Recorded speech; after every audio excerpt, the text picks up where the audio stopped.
Kagulat World, hindi na talaga mapipigilan ang Pinay tennis sensation na si Alexandra Alexiala. Matapos ang matinding laban sa Suzhou 125, hindi siya nagpasya na magpahinga. Bagkus, diretso agad siya sa mas malaking stage, ang Wuhan Open, isang prestihiyosong WTA 1000 tournament. Tatlong sunod-sunod na torneo na ito para kay Alex dito mismo sa China, at kitang-kita na walang pangingimi ang ating pambato laban sa pinakamalalakas na pangalan sa mundo ng tennis.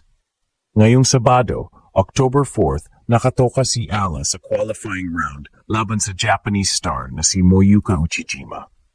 Center court agad ang laban, senyales kung gaano kalaki ang atensyon na dala ni Alex sa bawat tournament na sinalihan niya. Kung makakalusot siya, mas lalapit siya sa main draw ng Wuhan Open, isang hakbang na magbibigay sa kanya ng mas mataas na ranking points at mas matinding exposure. Ang tanong ngayon, tatagal ba ang katawan ni Alex sa walang tigil na laban at biyahe? O mas lalo pa siyang titibay sa bawat hamon? Rest o momentum? Para kay Alex Ila, mukhang iisa lang ang sagot, laban lang hanggang magula. Ang buong mundo na siya na ang susunod na superstar ng women's tennis. Kagulat World, walang kapantayang determinasyon ng ating tennis pride na si Alexandra Alex Ila matapos ang matinding heartbreak sa Suzhou Open, kung saan isang puntos na lang ay pasok na. Sana siya sa semifinals. Marami ang nag-akala na baka magdesisyon siyang magpahinga muna. Kitang-kita ang pagod, ramdam ang bigat ng schedule, at normal lang kung pipiliin niyang mag-recover bago muling sumabak. Pero iba ang mindset ni Alex. Sa halip na mag-step back, pinatunayan niyang hindi siya basta sumusuko dahil ilang araw lang matapos. Ang Suzhou, nasa court na ulit siya para sa mas malaking laban. Ang Wuhan WTA, 1,000. Tatlong sunod-sunod na tournament na ito para kay Alex dito. Una, ang kanyang matagumpay na run sa Changsha. Sumunod ang halos panalo na laban sa Suzhou. At ngayon nama, way diretso agad sa Wuhan, isang WTA, 1,000 event na mas mataas ang stakes, mas mabigat ang competition, at mas malaki ang puntos na nakataya. Ang ganitong klase ng commitment at tapang, bihira para sa isang 20 anyos na atleta. Ngunit para kay Alex, hindi siya pwedeng huminto. Dahil alam niyang bawat laban ay hakbang patungo sa kanyang ultimate dream, ang maging bahagi ng World's Tennis Elite. Ngayong Sabado, October 4, haharapin ni Alex sa qualifying round ang Japanese standout na si Moyuka Uchijima. Hindi ito magiging madali. Si Uchijima ay kilala sa kanyang bilis at solid baseline play, at bahagi rin siya ng rising generation ng Asian tennis stars. Pero kung may isang bagay na alam natin kay Alex, ito ay ang kanyang kakayahan. Bumangon mula sa pagkatalo at gamitin ito bilang gasolina sa susunod na laban. Gusto niyang ipakita na kahit wala siyang pahinga, kaya pa rin niyang makipagsabayan sa pinakamalala. Kung tutuusin, may dalawang opsyon lang si Alex pagkatapos ng Suzhou. Rest o momentum. Ang rest ay magbibigay ng panahon sa kanyang katawan na makarecover, pero maaaring mawala ang kumpiyansa at rhythm na kasalukuyan niyang nabubuo. Ang momentum naman ay mas risky dahil mas mataas ang chance ng pagod at injury, pero kung makuha niya ang tamang tempo, maaari itong magbukas ng pinto sa mas malaking tagumpay. At pinili ni Alex ang mas matapang na landas, ang momentum.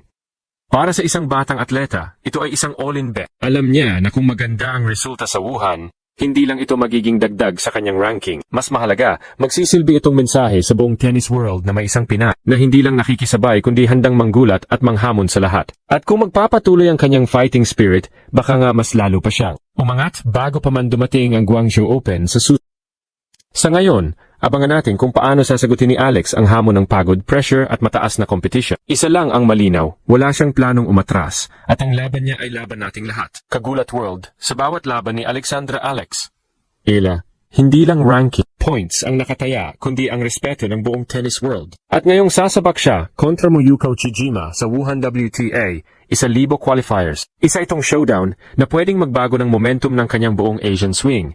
Hindi ordinaryong kalaban si Uchijima. Sa edad na 23, kilala na siya bilang isa sa pinakamahirap talunin pagdating sa baseline rallies. Hindi flashy, hindi malakas ang serve, pero consistent at nakakaubos ng energy ang kanyang laro. Sa ganitong sitwasyon, malaking tanong kung kaya bang sabayan ang katawan ni Alex na galing sa sunod-sunod na laban. Kung babalikan natin ang Suzhou, ramdam ang pagod ni Alex lalo na sa dulo ng quarter-final match, kung saan halos abot kamay na.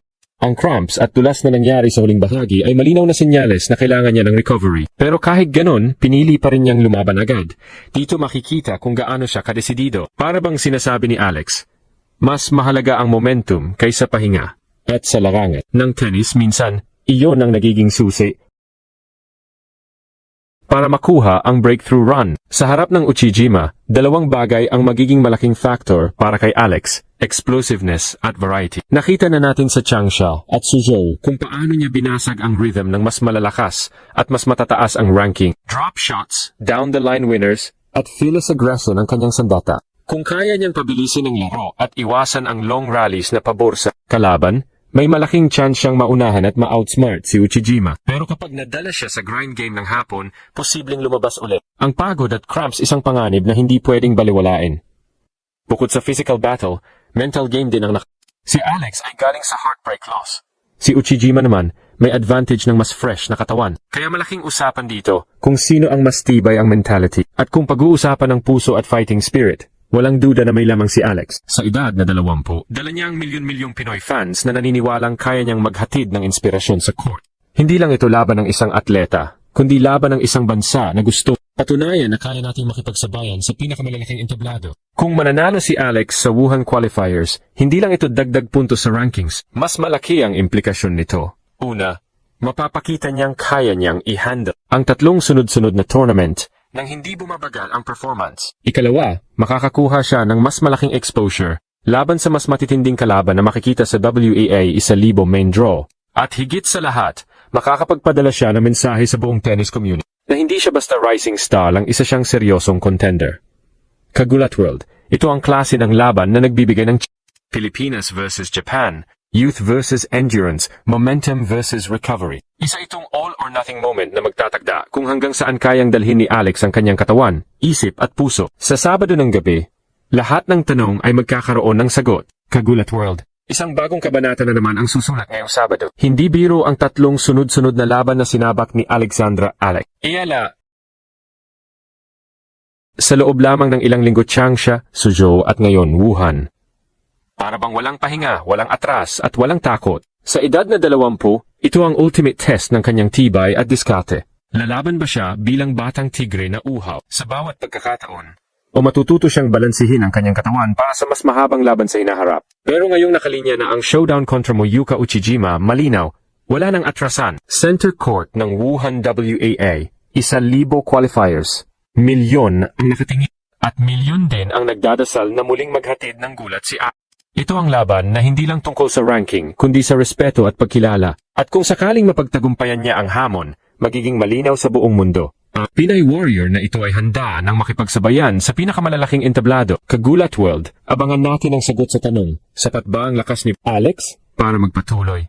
O ito na ba ang laban na magdidikta ng limitasyon?